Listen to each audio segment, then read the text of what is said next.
নমস্কার, news 24x7 টিভির পর্দায় আপনাদের সকলকে জানাই স্বাগত। আমি আপনাদের সাথেই রয়েছি রিক্তা।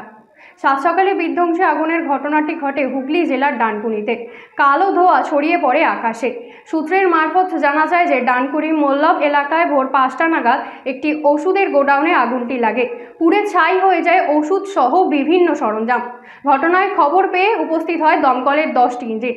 তারা ইতিমধ্যেই আগুন নিয়ন্ত্রণের কাজে তৎপর। ঘটনাস্থলে দমকল বাহিনীর প্রতিনিধি জানিয়েছেন যে তেমন কোনো হতাহতের কারণ নেই, কিন্তু যখন আগুনটি লাগে ভিতরে দুজন কর্মচারী কাজ করছিলেন, তারা সামান্য আহত হয়েছেন।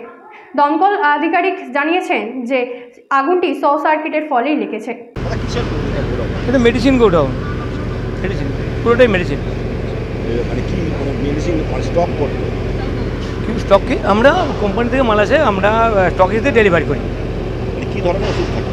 প্রচুর ধরনের মানুষের যেমন এফডিসি, ইলেকট্রল, হ্যাঁ, তারপরে ভেটোকুইনলে যেমন আছে, গরুর যেটা পশু পক্ষীর ওষুধ আছে, এই আর কি। আর কীভাবে লাগলো আগুন? আগুন আমি তো মানে ছিলাম না, মনে হচ্ছে না ভেতরে সামনেই যে শর্ট সার্কিট হয়েছে। শর্ট সার্কিট কটা নাগাদ লেগেছে?